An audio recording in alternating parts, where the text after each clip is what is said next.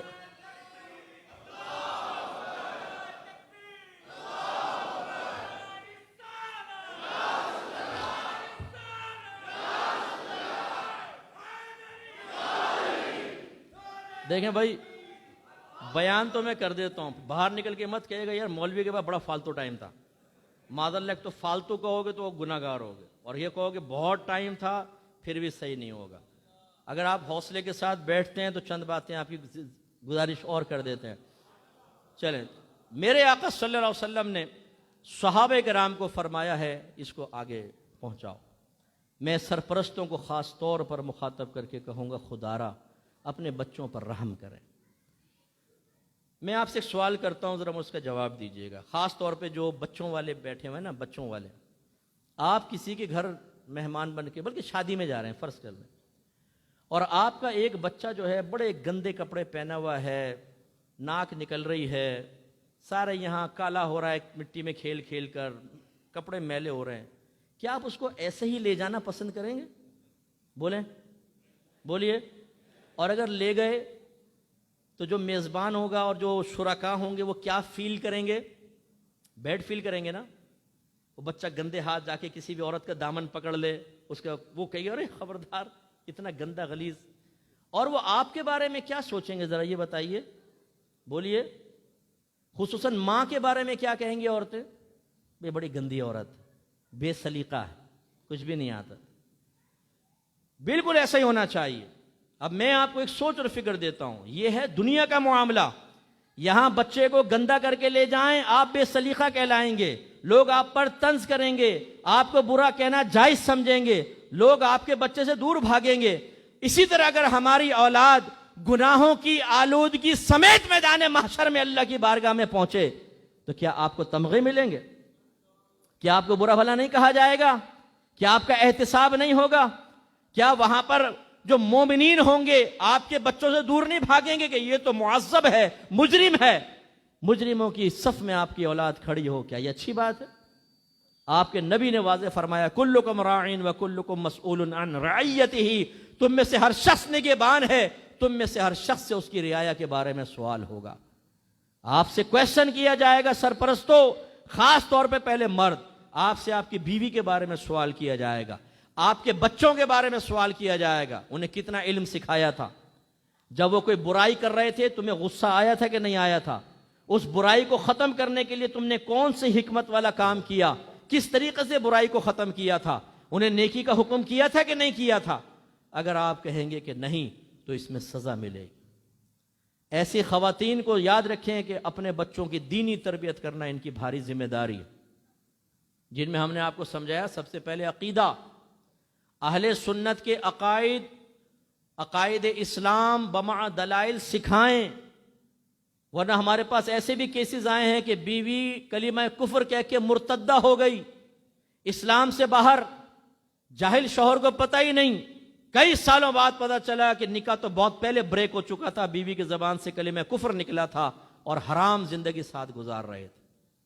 اگر آپ نے اپنی بیوی کو دین نہیں سکھایا، عقائد نہیں سکھائے، عورتیں لڑتی بھی ہیں آپس میں، برا بھلا بھی کہتی ہیں، کرائسس میں مبتلا ہوتی ہیں، تو اللہ سے شکوے کرنا شروع کر دیتی ہیں، اور وہ اسلام سے باہر ہو گئی تو اب ایسے تو کیسز بہت آتے ہیں. ایک بھائی نے کہا مجھے پتہ چلا جی وہ میری بیوی نے کہا کہ میں شریعت کو نہیں مانتی.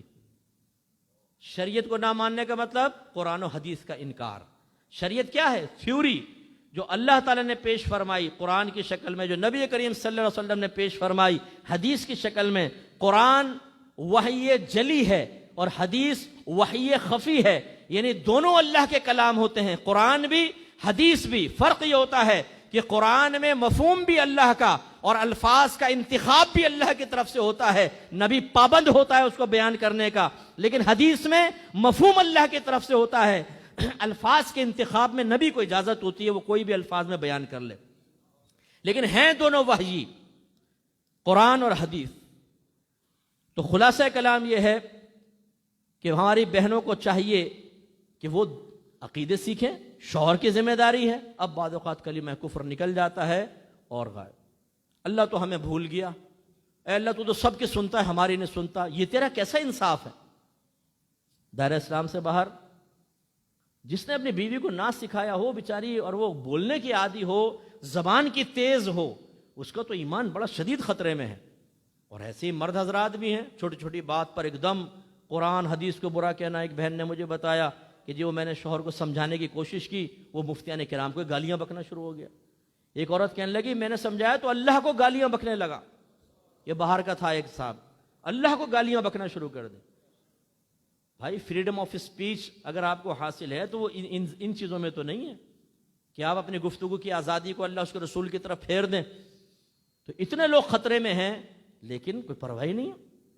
اس لیے سرپرست جتنے بیٹھے ہیں، اسی طرح بہنوں سے ان کی اولاد کے بارے میں پوچھا جائے گا، سرپرست سے بیوی اور اولاد کے بارے میں کویسچن ہوگا. اگر وہاں صحیح جواب نہیں دیا تو بہت سخت گرفت ہوگی. اس لیے ذرا ہوش میں آئیں اور سمجھیں آپ کو ڈیلیور کرنا ہے، خود بھی سیکھنا ہے اور دوسروں تک پہنچانا ہے.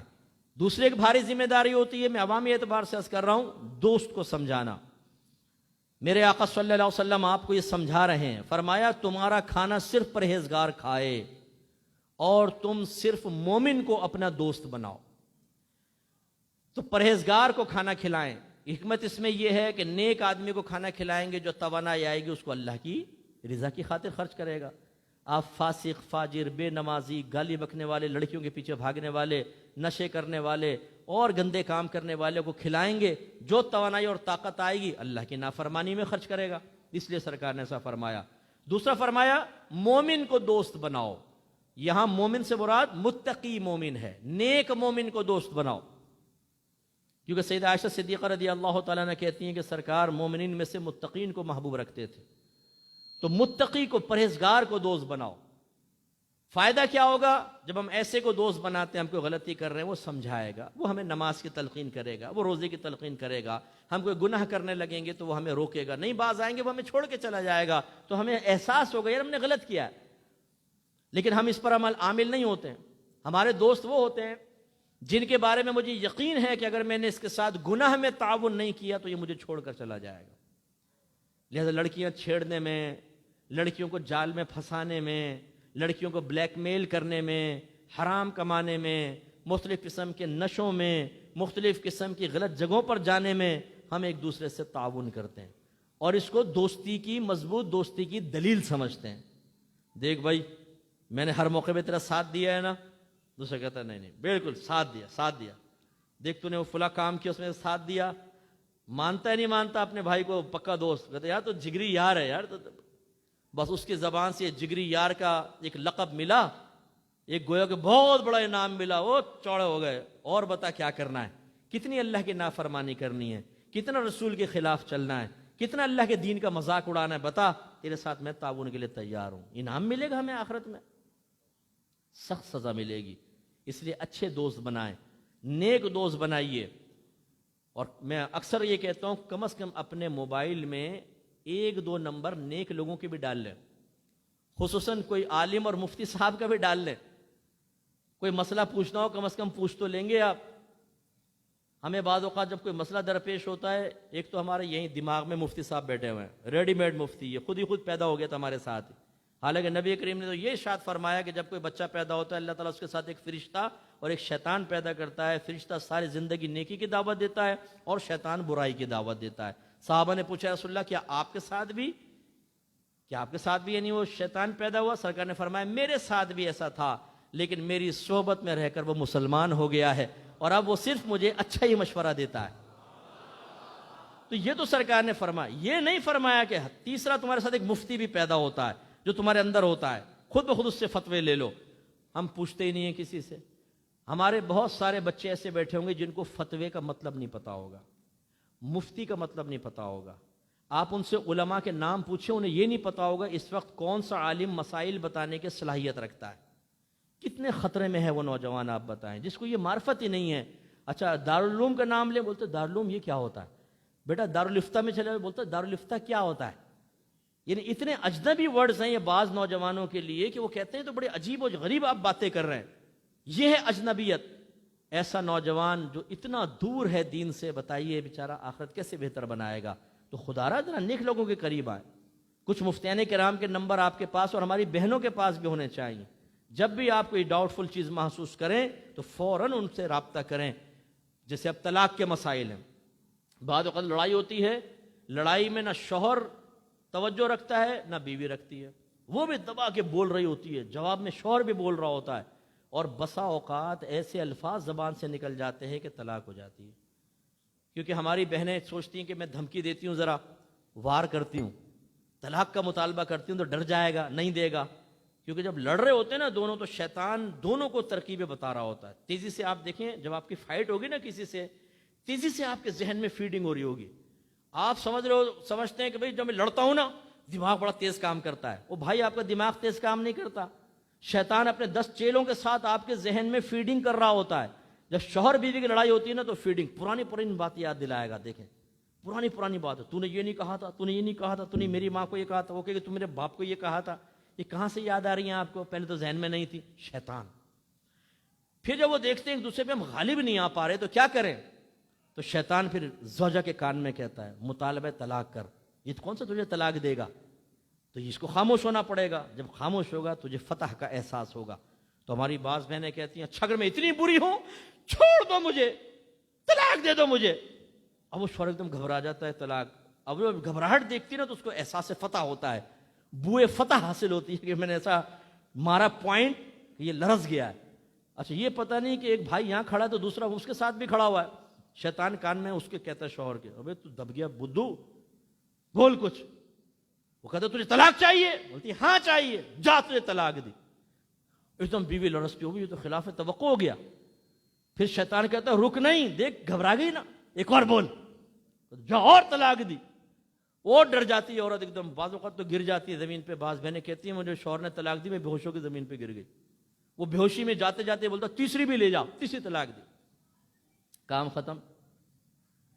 اب یہ بعض اوقات اتنے پپو ہوتے ہیں، کہتے ہیں جی ہمیں تو بڑے غصے میں تھا، میں نے طلاق دے دی، میری نیت طلاق کی نہیں تھی۔ ارے بھائی طلاق دی، تیری نیت طلاق کی نہیں تھی؟ یعنی قتل کر کے کہے گا میری نیت قتل کی نہیں تھی، یقین کرو۔ اور اس کا عذر سن لو پپو کا کہ ہاں بھائی ہمارے بچے کو مار دیا، تیری نیت نہیں تھی؟ اوہ اچھا اچھا، لو لے بیٹا لڈو کھا، جا شابت جا، تیری تو نیت ہی نہیں تھی۔ بھائی نیت ہو یا نہ ہو، جو واقع ہونے والی واقع ہو جائے گی۔ یہ تم کون سے مفتی ہو کہ تمہیں پتہ ہے کہ جو غصے میں طلاق نہیں ہوتی، نیت نہیں کی تھی تو نہیں ہوتی؟ پتہ ہے تمہیں مسئلہ نہیں معلوم تو کیوں دلیلیں دے رہے ہو؟ اور پیار میں طلاق کون دیتا ہے ذرا بتاؤ؟ کہ شوہر نے کہا آج تو تجھ پہ بڑا پیار آ رہا، جا تجھے 3 طلاق ہے۔ کوئی ایک مثال ایسی بتا دیں آپ۔ بھئی غصے میں تو طلاق دی جاتی ہے اور غصے میں طلاق واقع ہوتی ہے۔ اور پھر اب وہ ایک بچی نے کہا کہ جی میرے شوہر نے 3 طلاقیں دی، میں کے آ گئی، میری ساس ایک مسجد میں پہنچ گئی، وہ کوئی مولوی صاحب تھے وہاں پہ، وہ داڑھی والے خادم وغیرہ ہوں گے کوئی، ان سے کہا بھئی میرے بیٹے نے 3 طلاقیں دے دی ہے، کیا کام کریں کہ کفارہ ہو جائے؟ اس نے کہا بی بی 60 مسکینوں کو کھانا کھلا دو۔ وہ گئیں جی 60 مسکینوں کو کھانا کھلایا۔ بچی کہتی ہے ہمارے گھر آئیں، ساس نے کہا ہم نے مسئلہ معلوم کر لیا ہے، کفارہ ادا ہو گیا، بچی کو بھیج دو۔ اب 3 طلاق کے بعد حلالہ کے بغیر ملاپ ممکن ہی نہیں ہے۔ بچی کہتی ہے میرے گھر والے بھی جاہل تھے، انہوں نے مجھے بھیج دیا، میں شوہر کے ساتھ رہنا شروع ہو گیا۔ 3 طلاق کے بعد بغیر شرعی پروسیس کے ساتھ رہنا، یہ ایسا ہی ہے جیسے محلے کی کسی عورت کو اپنے ساتھ رکھنا شروع کر دیں آپ۔ رہنا حرام، تعلق زنا خالص، پیدا ہونے والا بچہ ولد و زنا، جس کا باپ سے نسب ثابت نہیں ہوگا۔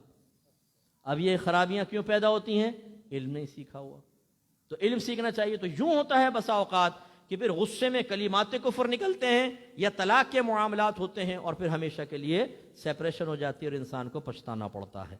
تو اس لیے میرے بھائیوں علم کے قریب آئیں، علماء کے قریب آئیں، آپ پوچھئے، سیکھیے دارالافتاء کیا ہوتا ہے، مفتی کون ہوتے ہیں، فتویٰ کیا ہوتا ہے، مفتیان کرام کہاں پائے جاتے ہیں، ان سے ملیں، جا کر ملاقات کریں۔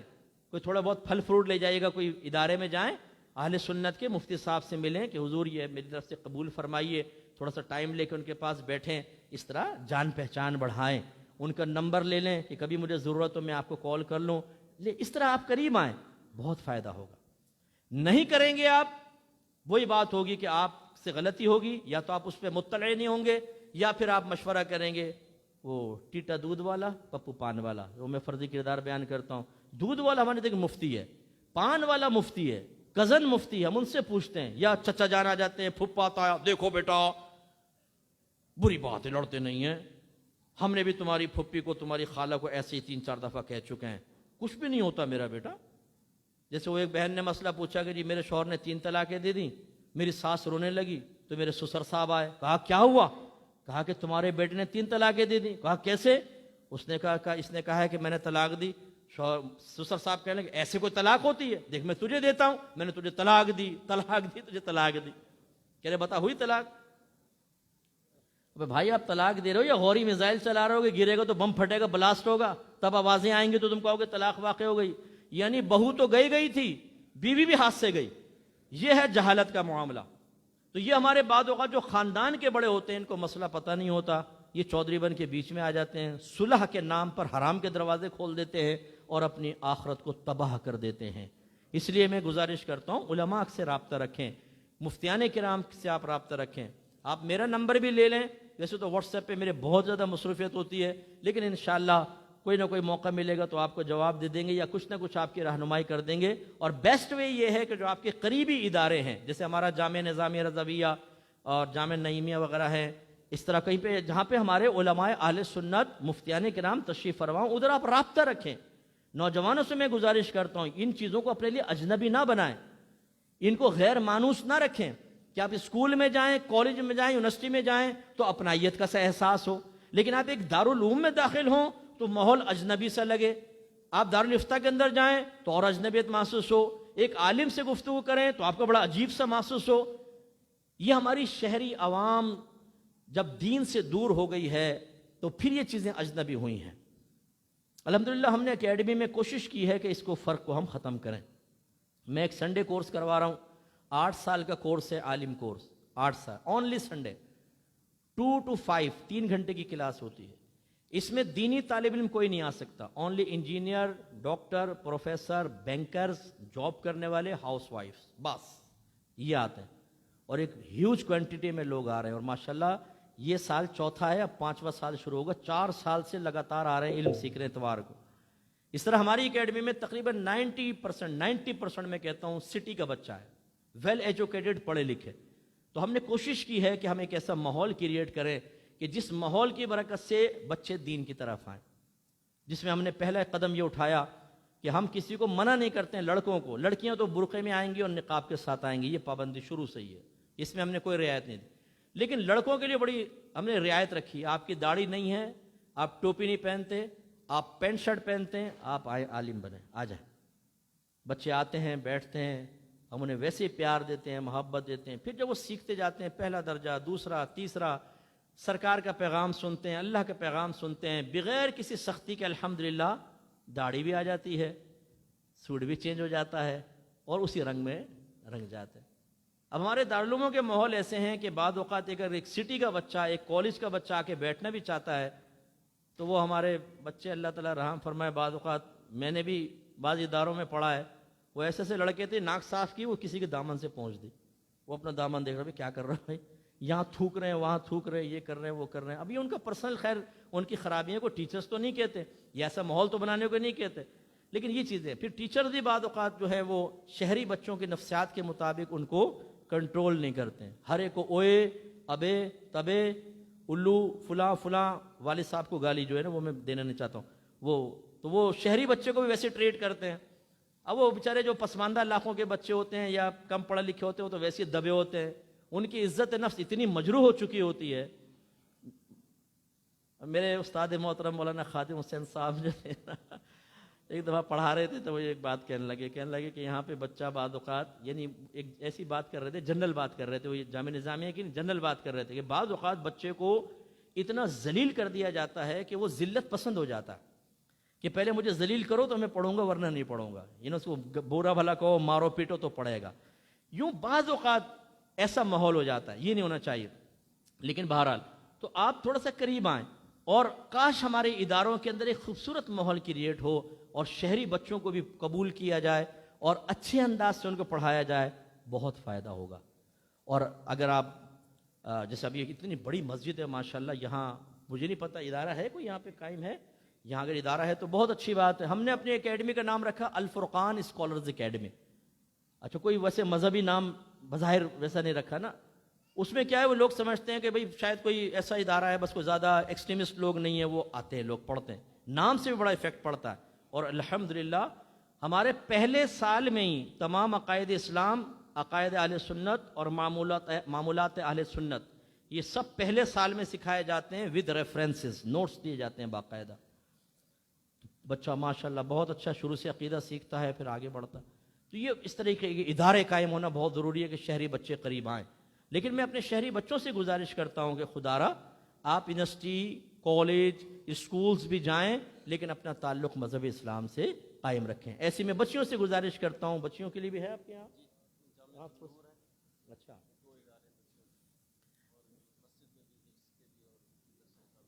وہ خواتین میں کام کر رہے ہیں اور وہ ہمارے اکابرین کے عقائد کے خلاف عقیدے سکھاتے ہیں۔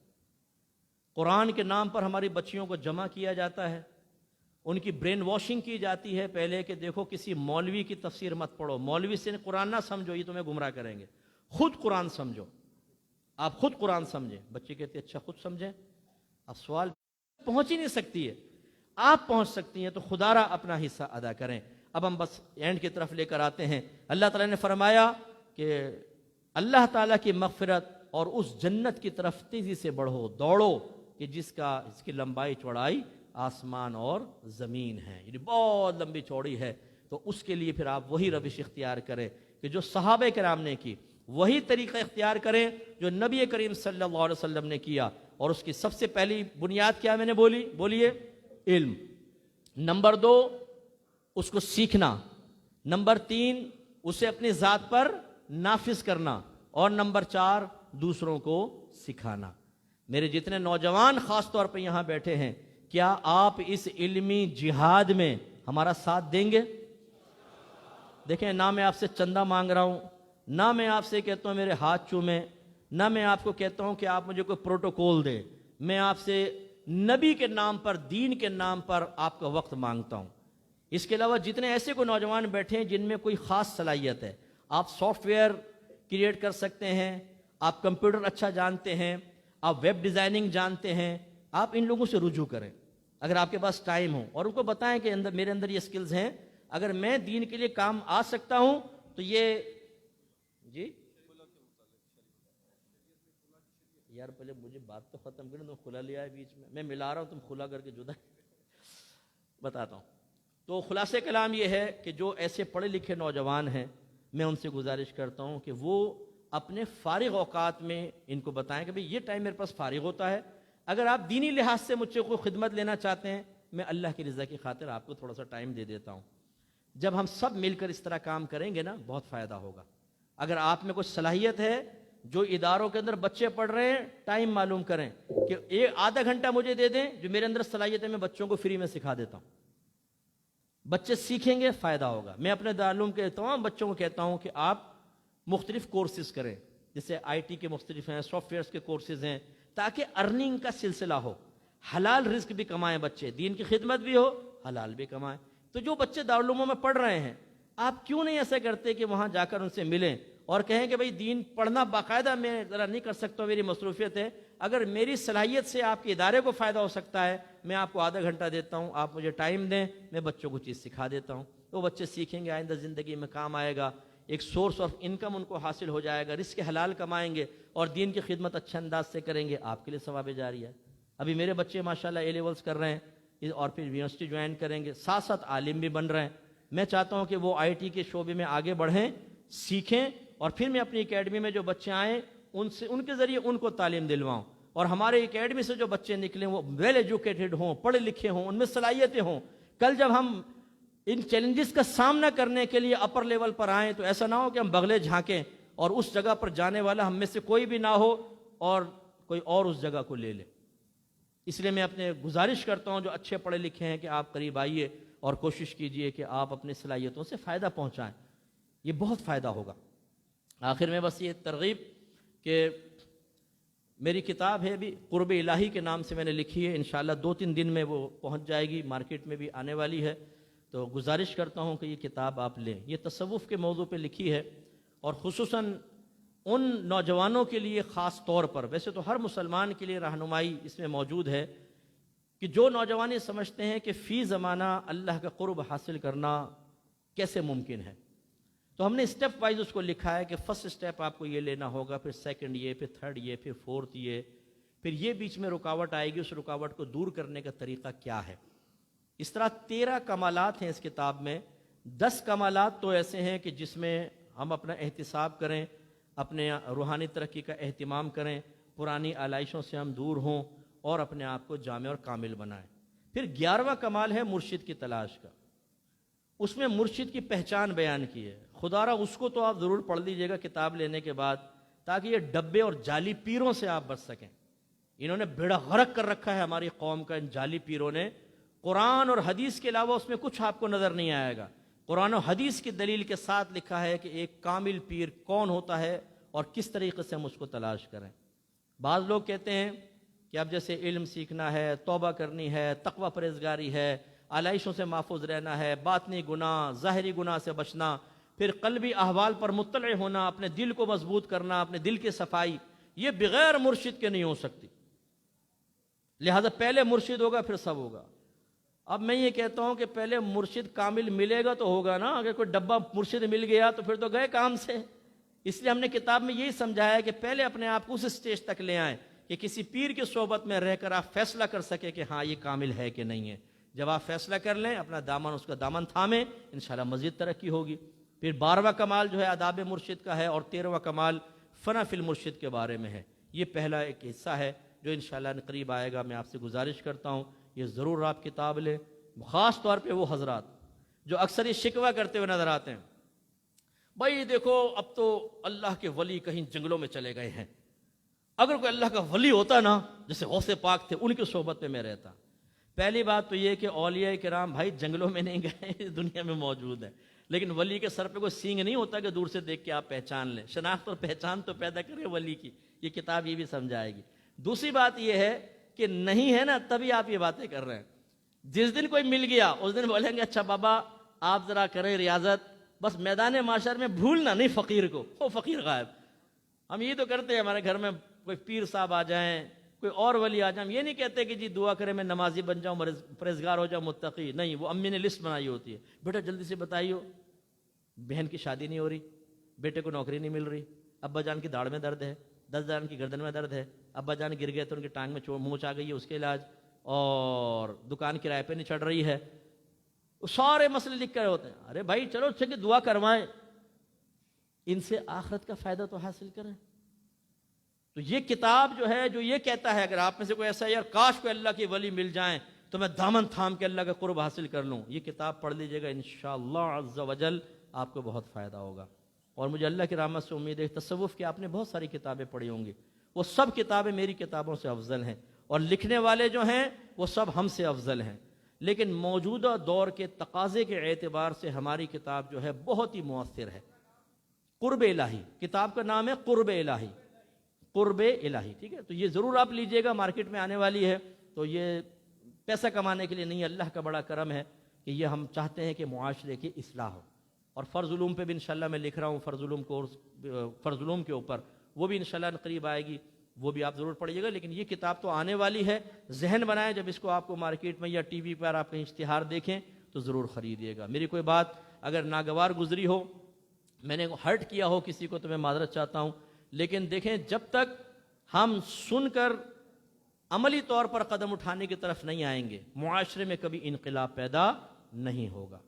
صحابہ کرام نے سن کر، ایک کان سے سن کر دوسرے کان سے نہیں نکالا ہے، سنا ہے، دل میں محفوظ رکھا ہے اور عمل کیا ہے۔ میں آپ کے بارے میں ایسے ہی توقع رکھتا ہوں کہ جو آپ کو سمجھایا آپ فرسٹ اسٹیپ اٹھائیں۔ اللہ نے آپ کے اطراف میں ماشاءاللہ علماء کو رکھا ہے، یہ ادارے کھول کر بیٹھے ہوئے ہیں کہ آئیے اور علم سیکھیں، آپ قریب آئیے۔ آپ اگر سٹی کے بچے ہیں، آپ نے کبھی یہ دینی مذہبی ماحول صحیح طریقے سے دیکھا نہیں، اجنبی محسوس ہو، اس اجنبیت کو ختم کریں نا، آپ قریب آئیے، صحبت میں بیٹھیے، ختم ہو جائے گی اجنبیت انشاءاللہ۔ علم سیکھیں، پھر اپنے ذات پر نافذ کریں، اور انشاءاللہ پھر تبلیغ دین کریں، انشاءاللہ بہت کام ہوگا۔ ایک آخری بات کر دوں، بعد ہمارے بھائی کہتے ہیں، چلیں آپ اجازت دینا دے کر دیتا ہوں، ہمارے بھائی کہتے ہیں مفتی صاحب آپ کیا کر رہے ہیں؟ بھائی کیا کر رہا؟ کہتے ہیں دیکھیں فلاں کیا ہو رہا ہے، فلاں کیا ہو رہا ہے، فلاں کیا ہو رہا ہے، یہ علماء کیا کر رہے ہیں؟ ایسے بڑے درد والے مجھے ملتے ہیں۔ میں کہتا ہوں بیٹا سارے علماء چنے بیچ رہے ہیں، یہ جھک مار رہے ہیں، انہیں کوئی احساس ذمہ داری نہیں ہے، یہ وقت ضائع کر رہے ہیں۔ آپ ہیں درد والے، آپ ایسے کرو عالم بنو، مفتی بنو، اور جو کام یہ نہیں کر رہے نا وہ تم کر کے دکھاؤ، اور شرمندہ کر دو ہمیں کہ دیکھو ایسے ہوتی ہے دین کی خدمت، تمہیں اللہ نے علم دیا تم نے کچھ نہیں کیا، فقیر نے سب کچھ کیا ہے۔ اور اگر پڑھنا ہے یہاں علماء، اگر میرے پاس پڑھنا ہے میرے پاس آئے، فری میں پڑھاؤں گا آپ کو، عالم بھی بناؤں گا، مفتی بناؤں گا۔ پھر جو ہم نہیں کر پا رہے نا آپ کر کے دکھائیں۔ اب باتوں کا دور ختم کر دیں، بس یہ باتوں کے غازی نہ بنے، عمل کے غازی بنے۔ ہم ہر طریقے سے آپ کو ہر چیز پرووائڈ کرنے کے لیے تیار ہیں۔ میں اسی لیے پہلے کہتا ہوں، سب سے پہلے میں پرائورٹی دیتا ہوں آپ کے علاقے کے علماء، ان کی صحبت میں آئیے، ان سے فیض حاصل کیجئے۔ اگر آپ کی کوئی مجبوریاں ہیں آن لائن ہم سے پڑھ لیجئے، ہم آپ کو ٹیچر کا انتظام کر دیتے ہیں، آن لائن پڑھیں۔ میں بچوں سے خاص طور پہ کہتا ہوں اگر آپ کو کوئی بہت زیادہ مصروفیت ہے، ادارہ جوائن نہیں کر سکتے، آن لائن پڑھ لیں، لیکن اب باتیں نہ کریں، اب عمل کی باری ہے۔ بہت باتیں ہو گئیں، ان باتوں نے اہل سنت کو یہاں تک پہنچایا ہے۔ آج آپ سیاست میں کتنے پیچھے ہیں آپ یہ دیکھیں، آپ اداروں کے معاملے میں بہت پیچھے ہیں، تعلیمی معاملات میں ہم بہت پیچھے ہیں، گورنمنٹ جابز کے لحاظ سے ہم بہت پیچھے ہیں۔ میں جانتا ہوں کہ کون کون سے شعبے ہیں جس میں ہمارا نام و نشان نہیں ہے۔ خدا را اب یہ چیلنج کا دور ہے، اب باتیں ختم کریں اور عمل کی طرف آئیں، خصوصاً پڑھا لکھا طبقہ جو ہے وہ آگے آئے اور اپنا کردار ادا کرے۔ اور اگر آپ نہیں کرتے ہیں تو پھر آپ باتوں کے غازی ہیں، نہ آپ کو دین سے دلچسپی ہے، نہ آپ کو اللہ سے کوئی لگاؤ ہے، نہ رسول سے دلچسپی ہے، اگر ہے تو اپنی ذات سے ہے۔ مجھے کھانے کو ملے، مجھے پینے کو ملے، میری نوکری اچھی ہو، میرے بچے اچھے اسکول میں پڑھیں، میری بیوی خوبصورت نظر آئے، اور پھر میں مر جاؤں، بس یہ ہے۔ اپنی ذاتیات سے باہر نکلیں۔ ذاتیات سے باہر نکلنے سے آپ کی ذات کا یہ گھر کا نقصان نہیں ہوگا، لیکن دونوں جگہ کی برکت پائیں گے، گھر میں بھی برکت اور دین کی بھی برکات آپ کو حاصل ہوں گی۔ اللہ تعالیٰ سے دعا ہے کہ رب کریم ہم سب کو عمل کی توفیق عطا فرمائے، آمین۔ وآخر دعوانا ان الحمد للہ رب العالمین۔